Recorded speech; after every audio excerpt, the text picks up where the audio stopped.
Do you use any kind of multi-tire inflation system? Hi everybody, I'm Rob and this is Stormcrow Overland, where we talk about going on adventures, road tripping, camping, and just generally getting out and enjoying life. And on this week's episode, I build a multi-tire inflation system. This is fun for me because one, I love do-it-yourself projects. I just like doing things. I like building things and designing things and planning things, and it's fun for me. So it gets to kind of adds to the hobby for me. Even when I can't go out and go hit some cool trails or go camping, at least I can sit in the garage and work on something that I can use later. Uh, this all came about because normally, when it comes to airing down, I use these little brass dealies that you screw onto the valve stem and you set them to a certain pressure. Problem is, one, you can only set these to one pressure. These are all set. I keep mine to 15 psi. I figure if I need to air down, I need to air down. So I'm going pretty low. I wish, and I joked before. I was like, man, I should get like a set of these and get one for like 15 psi and one set for 20 psi and another set for 25 psi. For those times that maybe I just need to air down just a little to just kind of take the edge off some of the bumps, or if I need to air down a lot because it's snowy or sandy or whatever. But when I was out at Rendezvous in the Ozarks, I realized, like I said, these are great, but they're a little slow. My buddy was using a homemade uh, two-tire system designed kind of like the Morphlate and some of those. And I was like, well, I'm like, my old deflators work fine. But when we got back, when we were done with the trail and it was time to air all the tires back up, I realized how much nicer it is to have the one thing to just sit there and do, even just two tires at once. That was nice because I mean, I've got a little Vegvisir compressor and I hook it up and do one tire and wait and do the other tire and wait. And normally, if I'm out like doing trails by myself, I will, as I'm inflating the four tires and going from tire to tire to tire, I'm like making a sandwich, like literally making a sandwich. It's lunchtime. So his multi-tire thing kind of got me thinking. I've thought about them before. I just never felt like paying the money for it. And I'd kind of sketched out like, okay, I'd build it like this, but I don't know. Seeing his just really got me thinking, and he had done something to his that I'm not sure. The other ones may have this, and maybe I just never noticed before. Maybe it just hit me right. I was using my little screw-on inflators, and the one my buddy made, and my buddy, by the way, it's Ben with Vegvisir Overland. I think I said that right. I will make sure that there's a link down below in the comments to his YouTube channel. He doesn't post a lot of videos, but he's a great guy. Goes out, does a lot of cool stuff. Has a cool Tacoma. Little trail damage. He doesn't always have the greatest luck, but good guy. On his setup, he had put a Schrader valve, and it had like a regular air hose connection. It had a dump valve and stuff like all that, but it had a Schrader valve. And I was like, huh. And I got to thinking, well, what if I took one of these little guys that was set to a particular pressure and put it on the Schrader valve attached to multiple tires? Because then I could have one of these set for 15, one set for 20, one for 25, maybe like one for 12 for if things are really nasty. That's what I'm gonna do, and I still have to figure out the best way to label these. I may just get a little engraver tool and engrave them on there after I get them all set and everything. But that's what really got me thinking. I was like, I want to do this. So I made a two-tire system that I can reuse all the parts and repurpose into a full-on four-tire, octopus monster setup if I really want to. And I may do that in the future, but just so I can sit there instead of like holding, opening the dump valve and watching the gauge, I could just hook it up and screw on one of the deflators and just let it go until it stops. So I think that's what I'm gonna do. But first, let me go ahead and show you what I did. I'm gonna go through. We're gonna start by showing you the tools you need. Okay, so let's start off with the tools we're gonna be using. First, we're gonna need a razor blade or some other kind of really sharp knife. Crescent wrench, 2 if you have it would be even better. And then for the hose clamps, I've got a 1/4 inch socket here on a ratchet. You can also use a flathead screwdriver if you don't have freedom fraction tools for some reason. And finally, a little bit of Teflon tape to help everything seal up. Okay, now that you've seen the tools you need, here's the basic layout of how this is going to work. Have all the pieces laid out. Okay, and here's all the pieces we're going to be using. We'll start at the top. We've got a nice air pressure gauge, four-way manifold. We've got barb coming off each side along with the hose clamp. That's where our hose is actually going to connect to the whole system. Going down to a NPT male-to-male adapter that's going to go down to this T connection that will let us screw in this little Schrader valve, which will be a little trick we'll use later. Ball valve just to help so we can dump air quick. Finally down to just a regular air compressor fitting to hook the hose up to.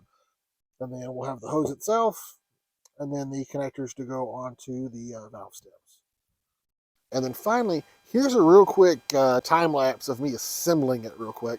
That you don't want to sit here and watch me do Teflon tape and screw this whole thing together for 20 minutes. We're going to do a little time lapse.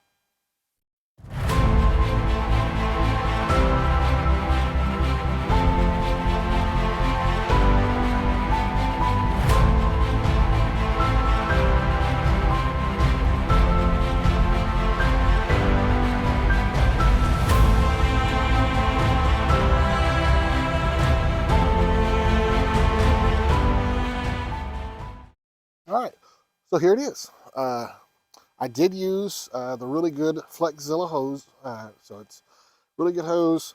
It's nice. It doesn't have any memory, so it doesn't like want to stay in its thing. You can kind of do it however you need to.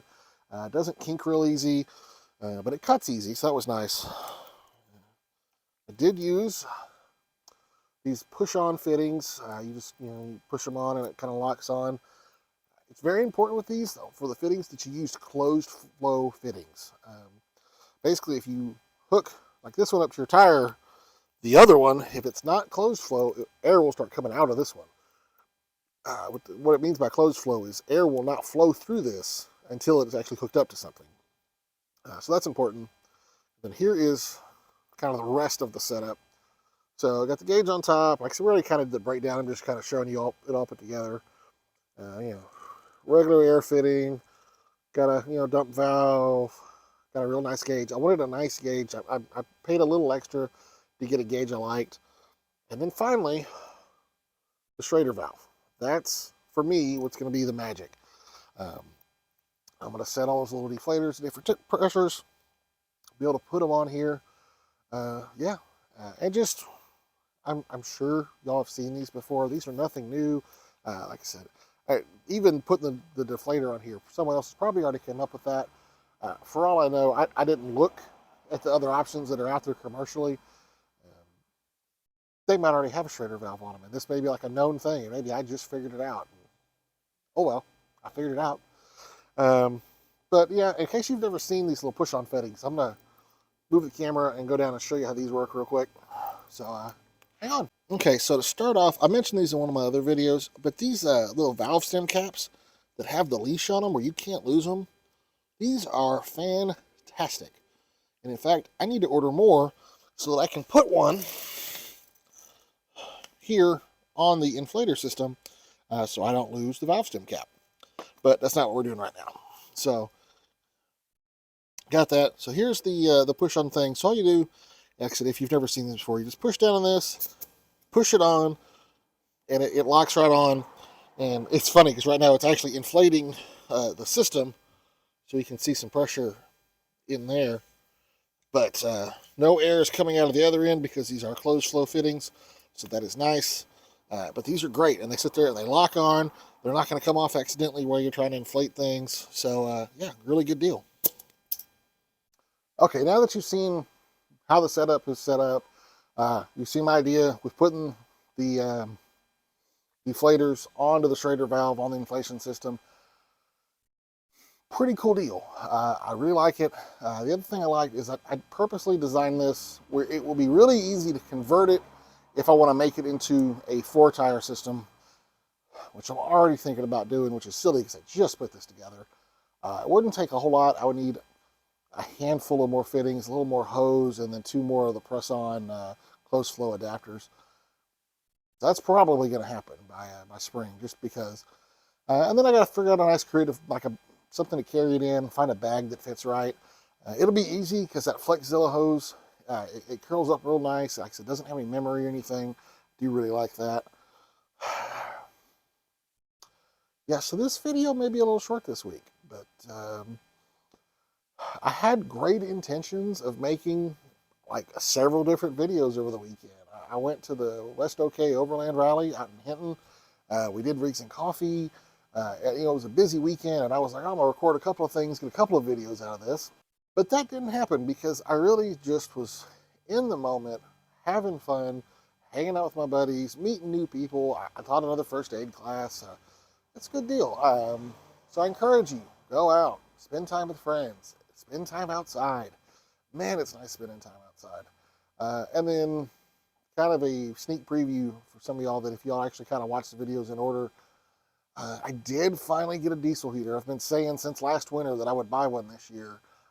Used it for the first time this weekend, and I really, really enjoyed it. Made a huge difference in camping in the cold. I will probably make a whole video about the diesel heater I got and how it works and that kind of fun stuff. Really not a whole lot different than the other ones, but it works and I love it.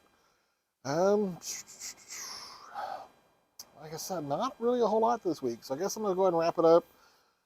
If you're watching this on YouTube, just realize we also release the audio as a podcast. You can find it wherever good podcasts are found. Just search Stormcrow Overland. If you are listening to this as a podcast, realize we also release the video on YouTube, so you can see the inflation thing I made. You can find it on YouTube. Just search for Stormcrow Overland. Same thing. We're on Instagram, Stormcrow Overland, and you can also email me at stormcrowoverland@gmail.com. On any of those platforms, I'd greatly appreciate a like, comment, follow, subscribe, any of that kind of stuff. Send me a message. I love hearing from y'all. Hey, let me know. Was I dumb for just realizing putting the inflator on the inflation thingy trick? Am I late to the party?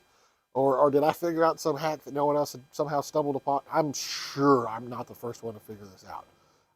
But I thought it was cool, so I'm still excited.